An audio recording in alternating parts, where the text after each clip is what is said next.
When you really stop and look around, the sheer variety of life on our planet is just mind-blowing, isn't it? From the tiniest bug to the most massive tree, it's this incredible, beautiful chaos.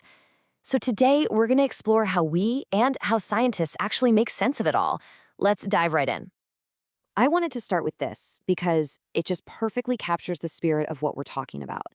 The natural world isn't just a random collection of things. Nope. It's this deeply connected system, a web where everything and everyone has a role to play. So let's try a little thought experiment.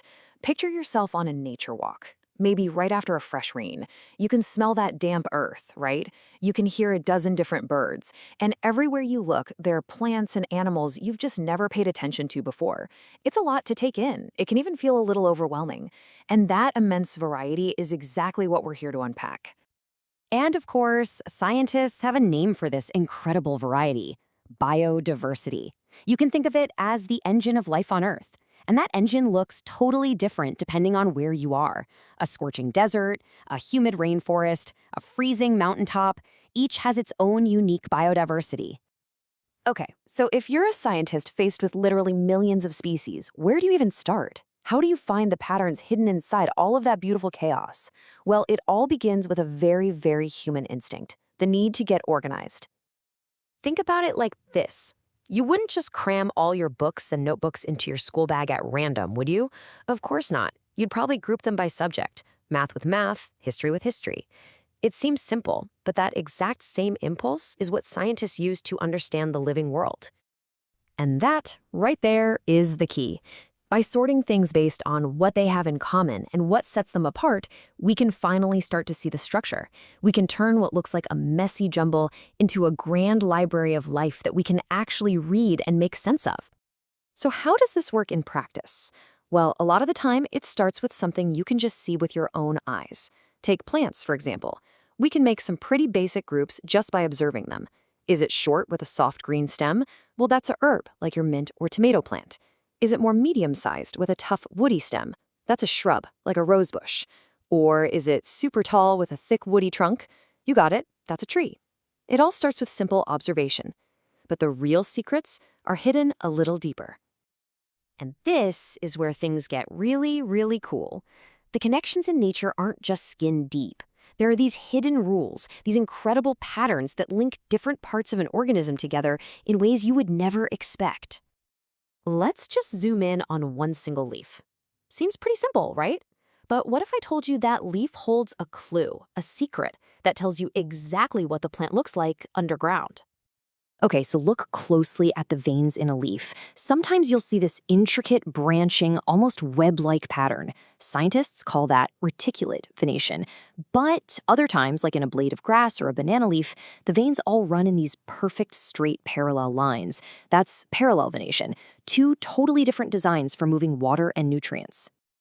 All right, now let's dig into the dirt. Some plants have what's called a taproot, one big main anchor that goes deep down, with smaller roots branching off. Think of a carrot. But other plants, like grass, have a fibrous root system. It's like a dense mat of thousands of tiny, stringy roots all clustered near the surface.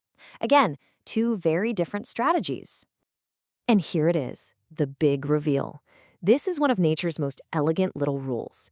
If you find a leaf with that web-like reticulate pattern, you can be almost positive that deep underground it has a taproot. And if you see a leaf with those straight, parallel veins, you can bet it's got fibrous roots.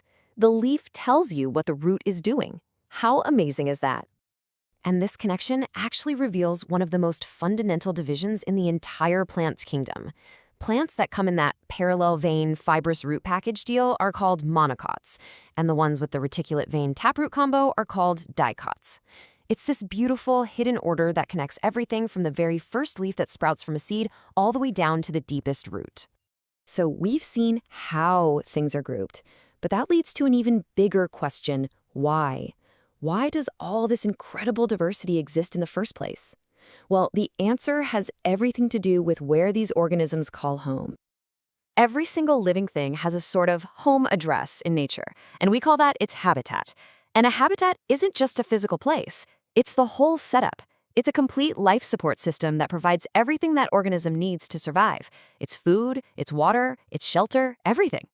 So, to survive and thrive in that very specific habitat, organisms develop special features, or you could think of them as tools for survival. We call these adaptations. This is really evolution's genius at work, creating a perfect fit between a living thing and its unique environment. Let's look at an absolutely fantastic example, the camel. We usually picture a camel in a hot, sandy desert, right? It's got one hump and long legs to stay cool above the hot sand. But check out the camel from the cold desert of Ladakh. It has two humps for extra food storage, shorter, sturdier legs for rocky mountains, and thick, long hair to survive the brutal winters. It's the same basic animal, but with completely different adaptations for two very different homes. And you see this principle everywhere. A cactus in the desert has a thick, fleshy stem that's basically a water tank. A deodar tree in the mountains is shaped like a cone, so heavy snow just slides right off instead of breaking its branches. And rhododendrons on windy mountaintops grow low to the ground with smaller leaves so they don't get ripped apart. Every single feature has a purpose. So here's the bottom line, and it's a crucial one. If adaptations create this perfect, intricate link between an organism and its habitat, what happens when we damage or destroy that habitat? Well, that organism loses its home, its food, its entire support system. And when that happens, we lose biodiversity. It's a direct connection. But it's not all bad news. Not at all. Because understanding these connections is the first step to protecting them. And there are some incredible success stories out there. Project Tiger, which started way back in 1973, helped pull the magnificent Bengal tiger back from the brink of extinction. And the Save Silent Valley movement in Kerala showed the world that passionate people can stand up and save an entire forest. It proves that conservation can and does work.